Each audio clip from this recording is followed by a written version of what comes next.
Pinagpalang araw sa inyong lahat. Ako nga pala si Beanstings at ito ang Season 3 ng How to Go series Episode 1. So sa video na ito, tuturuan ko kayo kung paano makapunta sa Archdiocesan Shrine of Our Lady of Mount Carmel o mas kilala bilang Minor Basilica of San Sebastian sa Quiapo, Manila, Part 1.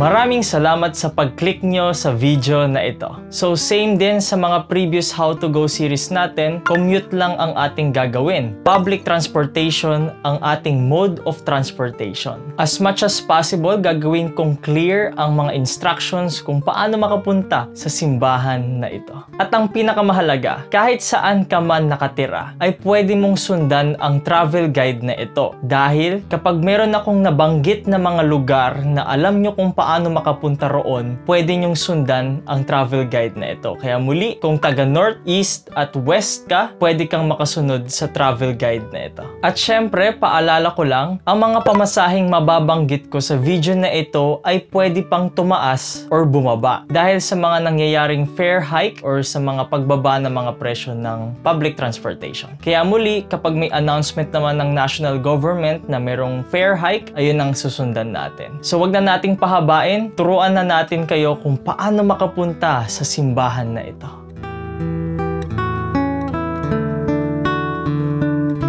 Dahil taga-South tayo, sa South tayo magsisimula. Una, sumakay ka ng bus na biyaheng LRT Buendia. Kapag ang karatula ng bus ay nakasulat ay LRT Buendia, sakyan nyo na ang bus na ito. Mas nire-recommend ako kapag ang biyahe ng bus ay biyaheng EDSA, Magallanes at LRT Buendia. Walang ayalang nakasulat sa karatula ng bus. Bakit? Dahil hindi na ito papasok sa mismong Ayala. Hindi na to iikot sa mismong Ayala. Minsan kasi it takes 30 to 45 minutes ang pag-ikot lang sa Ayala. Kaya kapag gusto nyo ng mas mabilis na biyahe, ang sakyan yung bus ay ang karatula niya lang ay LRT Buendia o di kaya may mga nakasulat na Magallanes at EDSA. As long walang nakasulat na Ayala, yun ang sakyan yung bus. Ang pamasahe mula Pasita hanggang LRT Buendia ay 77 pesos. Pagdating ng bus sa may Buendia, sa may LRT 1 Hilpuyat Station to be exact, ay bumaba ka na ng bus. Ang ikalawa mo namang gagawin, kailangan mong pumunta sa SM Manila. It's either jeep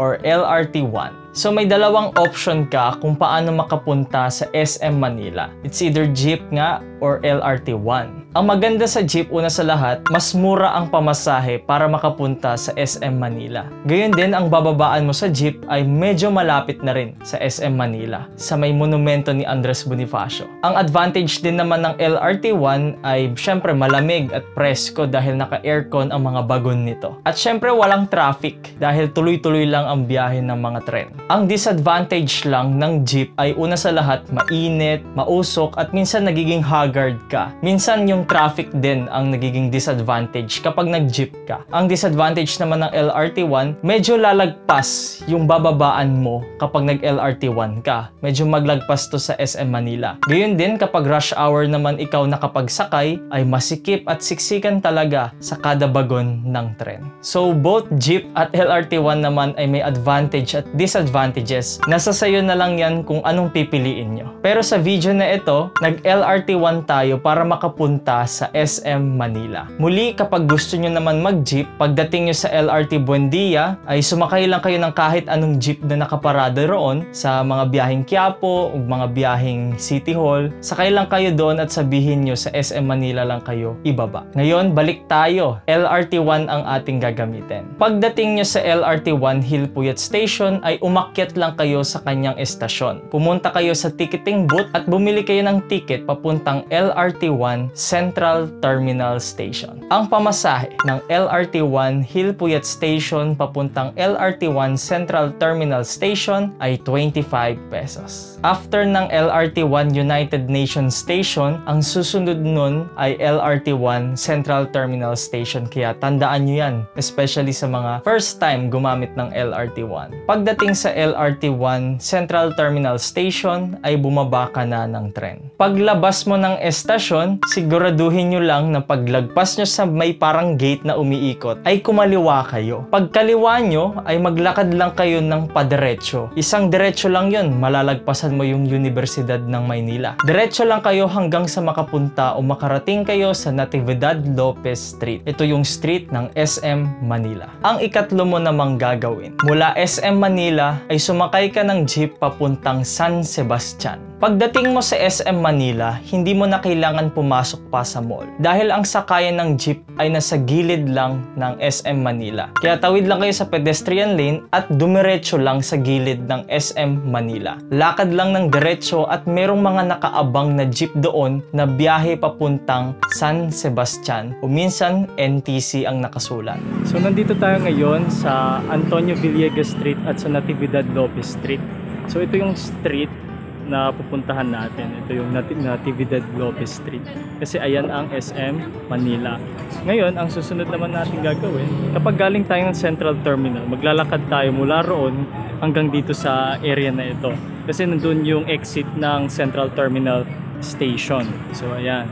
Maglakad lang naman kayo ng diretso, hindi naman to malayo. Kapag naman nag-jeep kayo, dun kayo ibababa. Ang palatandaan nyo dito is yung Bonifacio and Katipunan Monument at syempre yung Manila City Hall. Kaya pagbaba nyo roon ay maglakad lang kayo ng padiretso dito sa Natividad Lopez Street. Kung makikita nyo yung mga jeepney doon, yun yung mga jeep na sasakyan mo. Kaya muli, gamitin nyo lang itong pedestrian lane para makasakay ng jeep papuntang San Sebastian.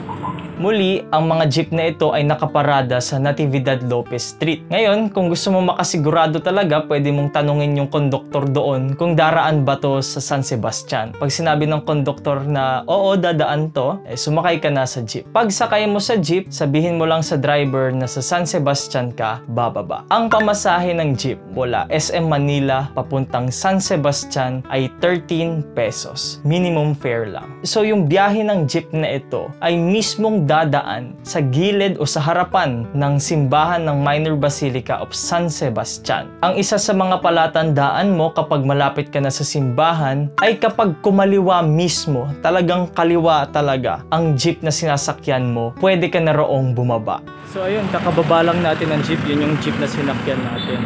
Ang biyahe mo na gagawin ay ito lang yung nag-iisang kakaliwaan ng jeep. So ito yung area na kung saan ka kakaliwa. Ayan, yung Centro Escolar.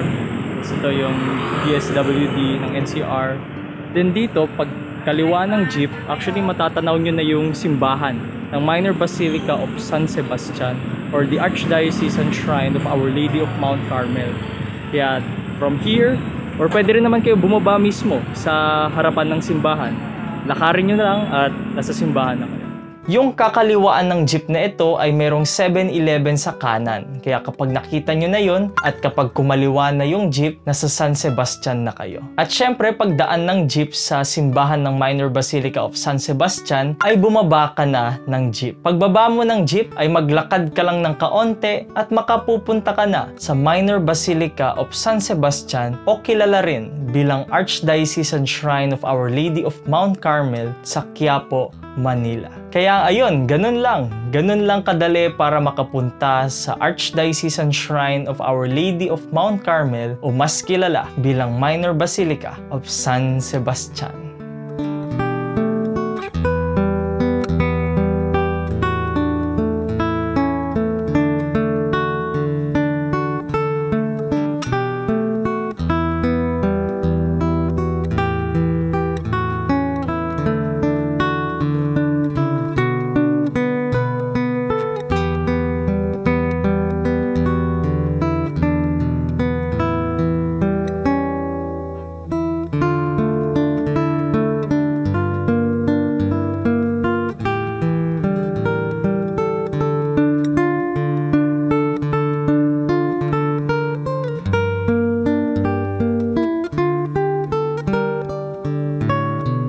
Ngayon, alam na natin kung paano makapunta sa simbahan na ito. Atin nang puntahan ang Minor Basilica of San Sebastian. Magandang makapunta sa simbahan na ito tuwing kapistahan ng Nuestra Señora del Carmen de San Sebastian. Meron itong dalawang kapistahan, ang liturgical feast na every July 16 at ang traditional feast niya na every January 29. 9 days after the feast of Saint Sebastian. At syempre magbigay karangalan din tayo sa imahe ng Nuestra Señora del Carmen de San Sebastian dahil ito ang unang Our Lady of Mount Carmel na dumating sa Pilipinas at isa siyang canonical coronada o mas kilala bilang pontifical coronada. Don't forget to pray to the Nuestra Señora del Carmen de San Sebastian every time na pumupunta kayo sa simbahan na ito. At syempre nilagay na namin sa description ang mga official social media pages ng simbahan ng Minor Basilica of San Sebastian. I-follow nyo yung mga social media pages ng simbahan na ito para lagi kayong nakatutok sa mga anunsyo o sa mga events na gagawin ng simbahan. At syempre, i-follow nyo rin ang aming mga social media pages na ang TikTok na